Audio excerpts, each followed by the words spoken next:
Au cœur des 10 paroles, des 10 commandements qui figurent dans notre parachat de Yitro, apparaît cette injonction Zachor et Yom HaShabbat, les Kadesho. Souviens-toi du jour du Shabbat et sanctifie-le. Nos sages en déduisent l'obligation de proclamer officiellement, au début de ce jour de repos, que ce 7e jour est sacré, différent des 6 jours de la semaine, par son contenu, sa nourriture, son atmosphère. Et les sages ont ajouté que cette proclamation, cette annonce, cette célébration du Shabbat devait s'effectuer sur une coupe de vin ou de jus de raisin. C'est le fameux kidouche du vendredi soir, cet usage vénéré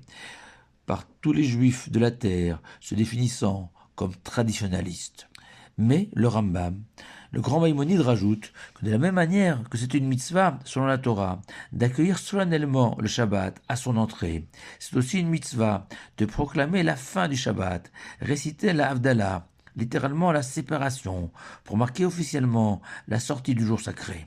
Et on peut s'interroger sur le sens de cette Havdalah, cette proclamation. Quel est son sens, son utilité, son rôle? Et on ne peut pas comparer la Havdalah à une cérémonie de clôture ou comme les Jeux olympiques qui débutent avec une cérémonie d'ouverture et se terminent avec une cérémonie de clôture pour offrir au monde entier un dernier spectacle grandiose à l'image de l'ensemble des Jeux olympiques. Car effectivement, si on peut comparer le kidouche du vendredi soir et son repas chargé de tant de saveurs à la cérémonie d'ouverture du Shabbat, impossible de comparer la Havdalah, qui n'est accompagnée d'aucun repas et qui se limite à un verre de vin, un parfum et une flamme, à une grande cérémonie de clôture du Shabbat, pour terminer le jour sacré en beauté, sur une bonne note. Et le Maggid Mishneh, Rabbi Vidal de Toulouse, sage au XIVe siècle, commentateur majeur du Rambam, explique que l'Havdalah est récitée en l'honneur du Shabbat. Explication du Maggid Mishneh que l'on peut interpréter de la manière suivante. À travers cette Havdalah, le Tout-Puissant a souhaité que l'homme prenne conscience de la perte subie avec la fin du Shabbat, son départ, combien ce jour de repos est différent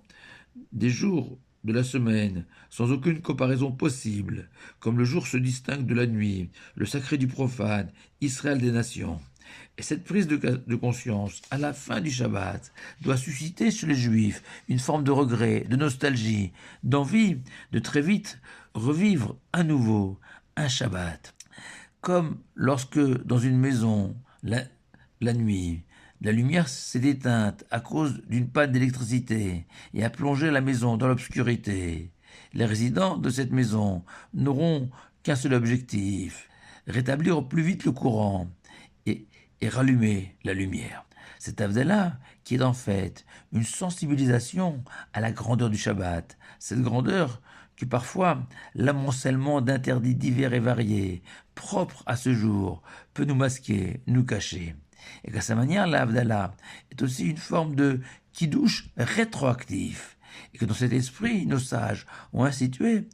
de sentir un parfum lors de la Havdalah,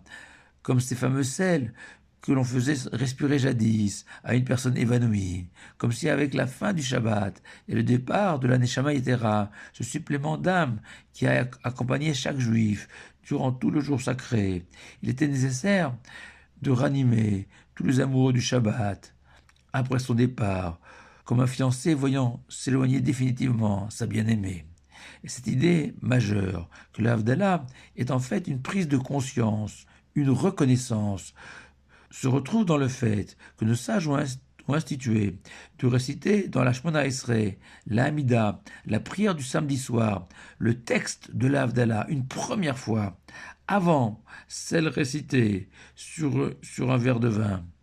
Or, cette première Havdalah est ajoutée dans la 4e bénédiction de l'Amida, celle du Da'at, de la connaissance. On demande au Samedi soit-il d'être habité par cette intelligence, cette faculté à distinguer le bon du mauvais, le bien du mal, ce Da'at qui est la toute première demande adressée au Tout-Puissant, car le Da'at, comprendre ce qui est réellement bien, juste,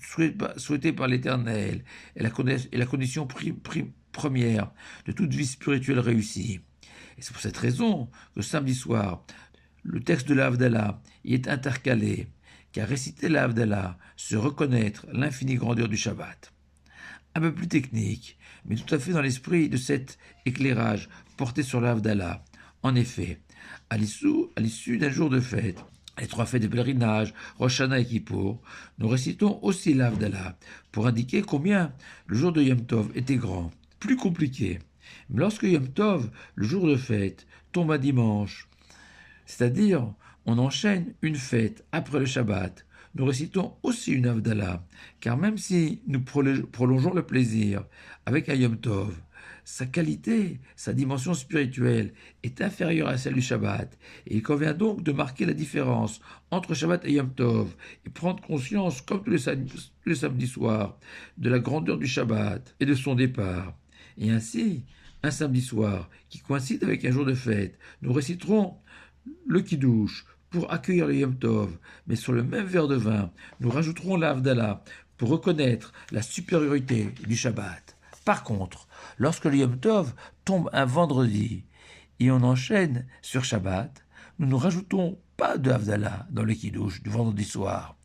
car avec l'avènement du Shabbat, on compense entièrement la fin du jour de fête et aucun regret ne doit nous escorter un vendredi soir, même si une fête comme Pessah, par exemple, vient de s'achever. Nous n'avons rien perdu, du tout, comme un homme qui aurait égaré un billet de 50 € et qui trouve un billet de 100 €. Mais comme toujours, même dans les moments les plus délicats de l'existence, l'espoir, l'espérance sont toujours présents dans le judaïsme. Pour cette raison, on allume une flamme lors de cette Havdalah, à la fois pour célébrer la création du feu, par Adam et Ève, plongés dans les ténèbres de la nuit, après avoir été chassés du jardin d'Éden, le premier samedi soir de l'histoire. Mais cette flamme vient aussi suggérer aux orphelins du Shabbat et de sa lumière que nous sommes tous le samedi soir, qu'il est possible, à travers la mitzvah, comparée à une flamme, et à travers la Torah, comparée à la lumière, selon le roi Salomon, de retrouver un peu de l'éclat du Shabbat, même pendant la semaine. En conclusion, un jeune chanteur français,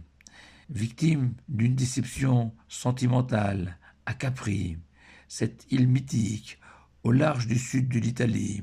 martelait que Capri c'est fini, et que plus jamais il ne retournerait dans cet endroit qui lui rappellera sans cesse son amour déçu. D'une certaine manière, réciter l'Havdalah, c'est déclarer que Shabbat, c'est fini, mais nous promis, on y retournera le samedi suivant. Shabbat Shalom, à vous tous.